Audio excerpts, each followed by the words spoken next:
Coming up tonight on YCU, a New Hampshire firefighter is honored with the Saved by the Belt Award, a recall on some Subarus for New Hampshire, Vermont, and New York, and we'll lose the floaties and dive into the Upper Valley Aquatic Center with one of their swim coaches. With more news and weather, stay tuned. It's time for YCU, your local view.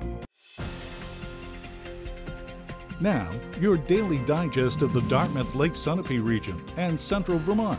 News, sports, weather, public affairs, and all that's happening in our area. The news on YCU, your local view. Good evening and welcome to YCU. I'm David Carmichael. 4 police departments responded to Wall Street in Springfield, Vermont shortly before 1 p.m. on March 31st after receiving a call from a female victim stating that a male put a firearm to her head and strangled her. Police gained entry to the apartment and made contact with several individuals involved in the incident.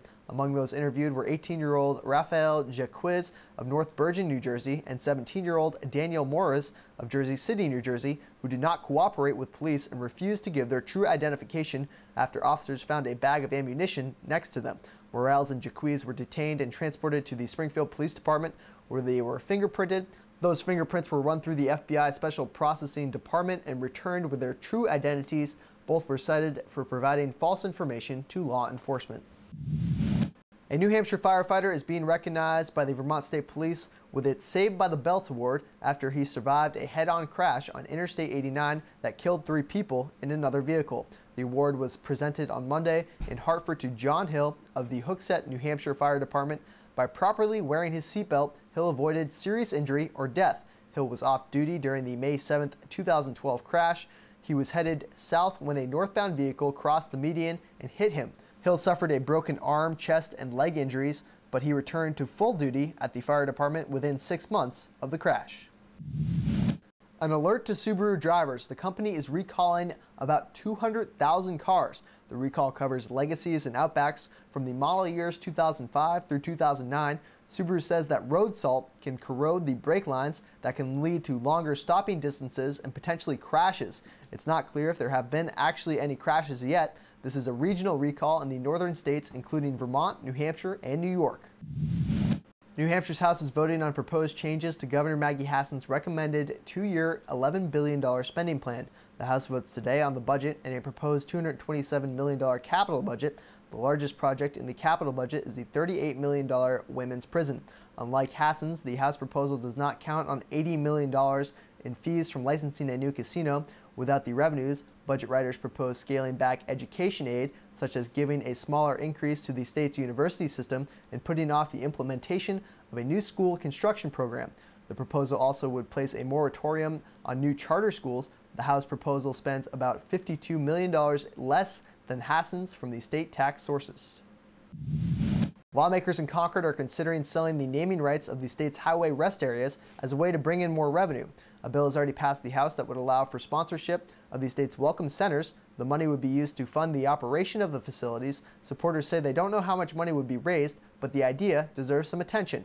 New Hampshire has 16 welcome centers.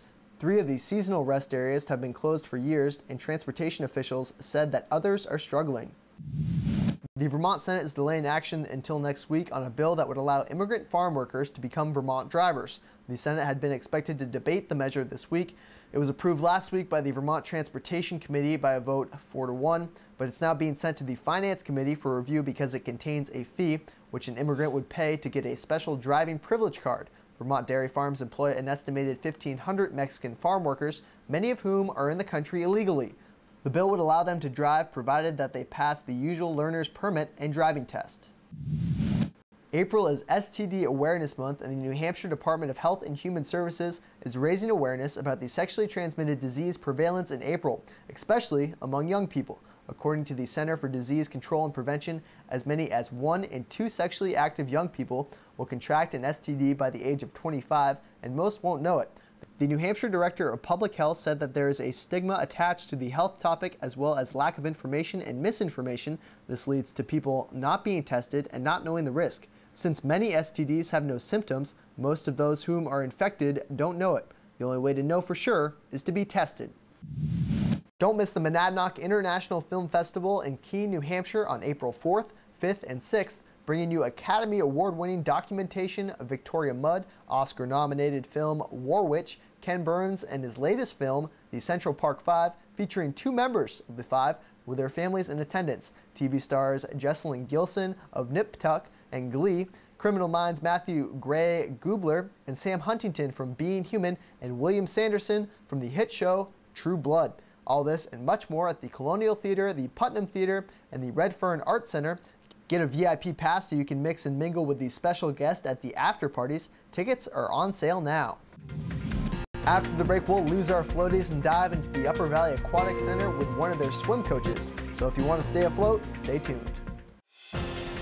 The YCU News continues in a moment.